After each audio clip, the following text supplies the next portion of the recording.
Petey asked, "Are we talking about past disappearances in the Atlanta metro area?" I shook my head.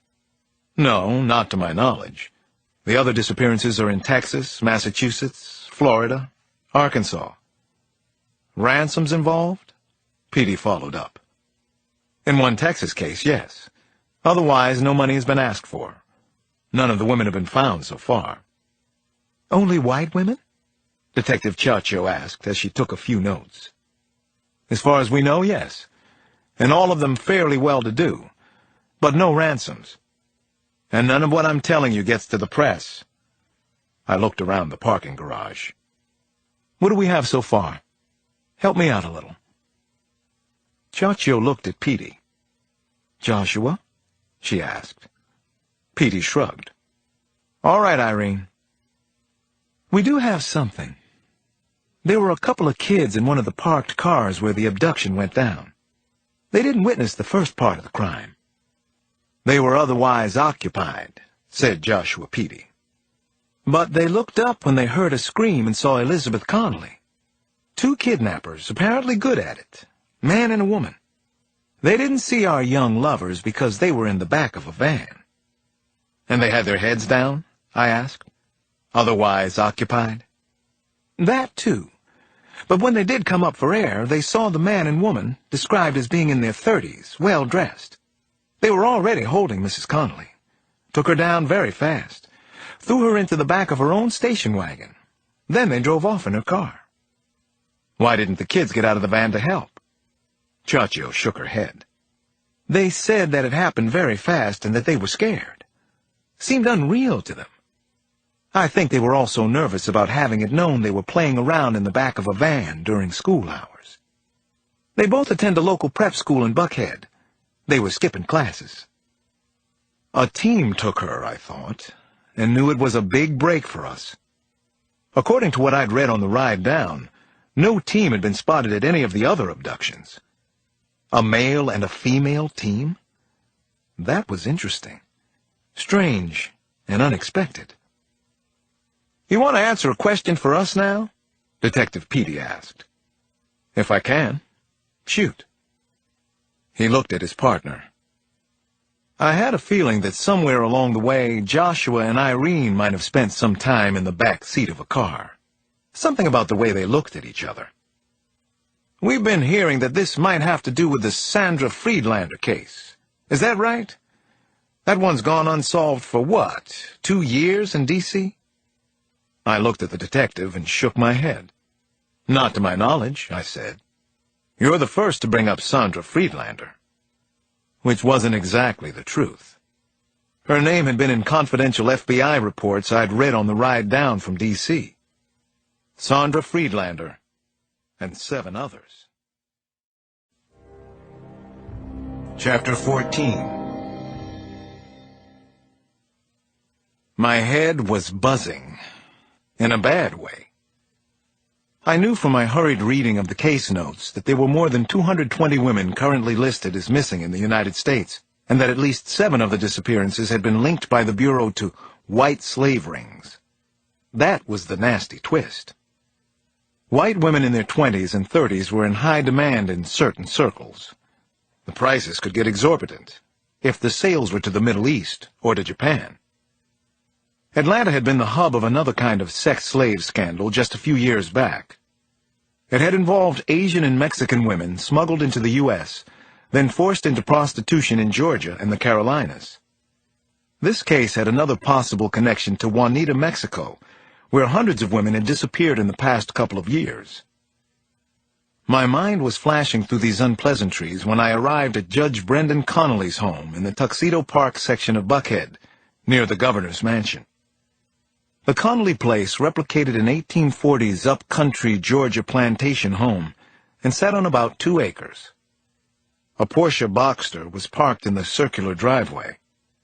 Everything looked perfect, in its place. The front door was opened by a young girl who was still in her school clothes. The patch on her jumper told me she attended Pace Academy. She introduced herself as Bridget Connolly, and I could see braces on her teeth. I had read about Bridget in the Bureau's notes on the family. The foyer of the house was elegant, with an elaborate chandelier and a highly polished ash hardwood floor. I spotted two younger girls, just their heads, peeking out from a doorway off the main entryway, just past a couple of British watercolors. All three of the Connolly daughters were pretty. Bridget was 12, Meredith was 11, and Gwyn was 6. According to my crib notes, the younger girls attended the Lovett School. "I'm Alex Cross with the FBI," I said to Bridget, who seemed tremendously self-assured for her age, especially during this crisis. "I think that your father is expecting me." "My dad will be right down, sir," she told me. Then she turned to her younger sisters and scolded. "You heard, Daddy. Behave, both of you." "I won't bite anybody," I said to the girls, who were still peeking at me from down the hallway. Meredith turned bright red. "Oh, we're sorry. This isn't about you." "I understand," I said. Finally, they smiled, and I saw that Meredith had braces too. Very cute girls. Sweet. I heard a voice from above. "Agent Cross?" Agent? I wasn't used to the sound of that yet. I looked up the front staircase as Judge Brendan Connolly made his way down.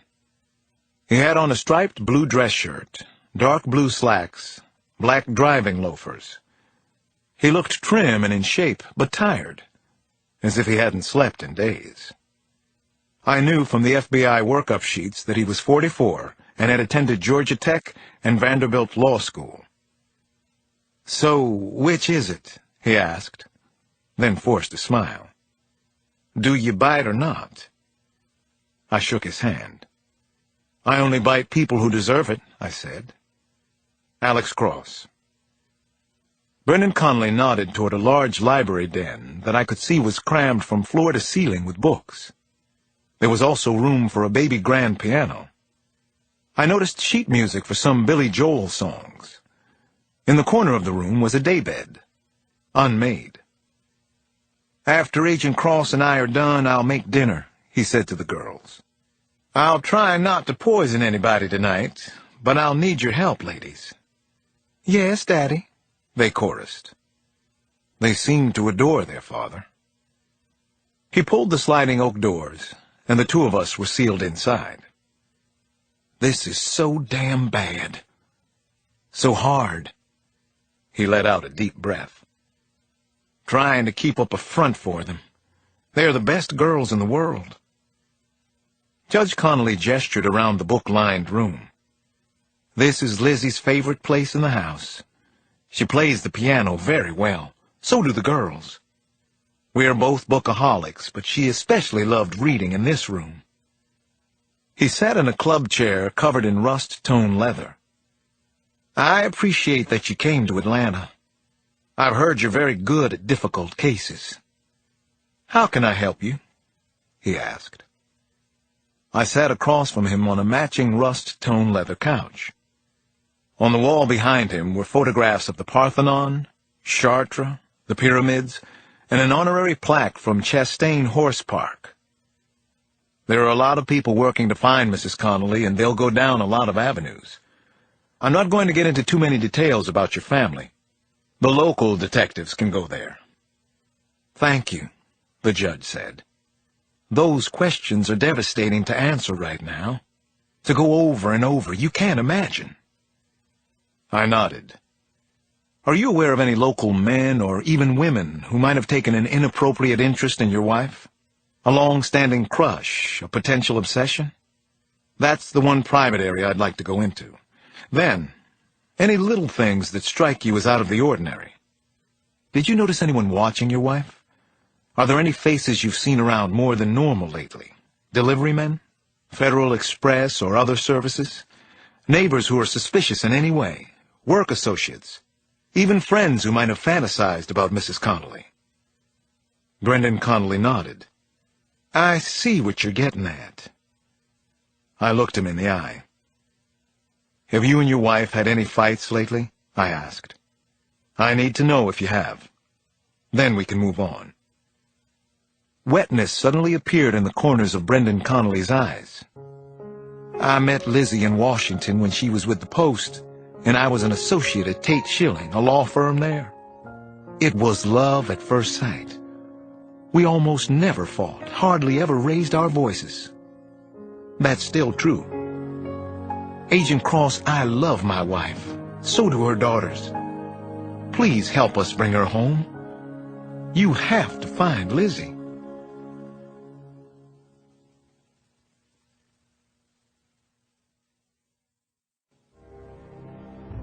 Chapter 15.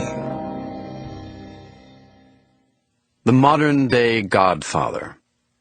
A 47-year-old Russian now living in America and known as the Wolf. Rumored to be fearless, hands-on, into everything from weapon sales, extortion, and drugs to legitimate businesses such as banking and venture capital.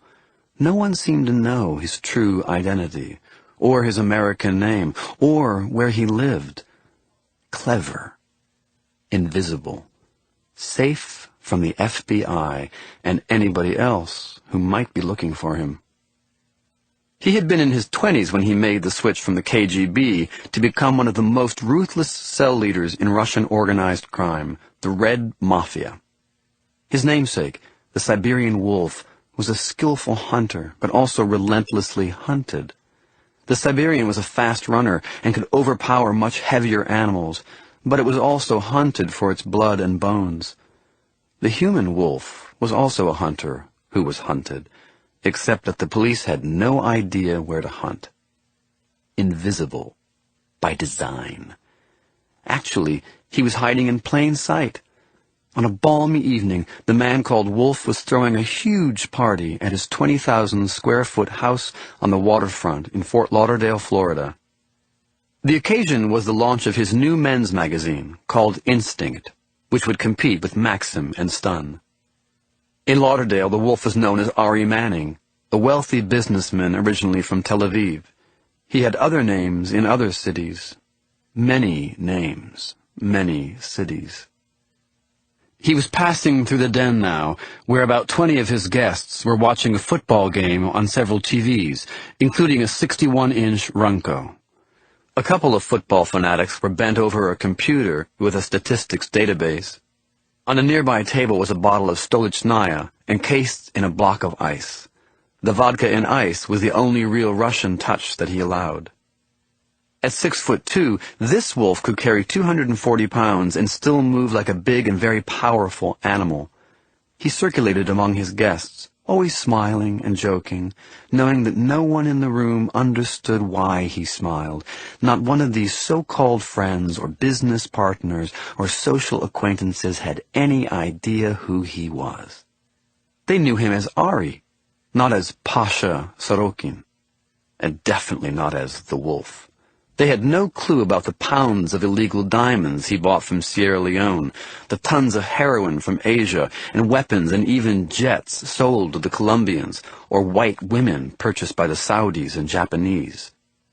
In South Florida, he had a reputation for being a maverick, both socially and in business. There were more than 150 guests tonight, but he ordered food and drink for twice that number. He had imported the chef from Le Cirque 2000 in New York, and also a sushi cook from San Francisco. His servers were dressed as cheerleaders and were topless, which he thought a cheeky joke, guaranteed to offend. The famous surprise dessert for the party was soccer torts flown in from Vienna. No wonder everybody loved Ari, or hated him. He gave a playful hug to a former pro running back for the Miami Dolphins and talked to a lawyer who'd made tens of millions from the Florida tobacco settlement, exchanged stories about Governor Jeb Bush. Then he moved on through the crowd. There were so many ass-kissing social climbers and opportunists who came to his house to be seen among the right and wrong people, self-important, spoiled, selfish, and worst of all, boring as tepid dishwater. He walked along the edge of an indoor swimming pool toward an outdoor pool more than twice the size. He chatted with his guests and made a generous pledge to a private school charity. Not surprisingly, he was hit on by somebody's wife. He had serious conversations with the owner of the most important hotel in the state, a Mercedes dealing mogul,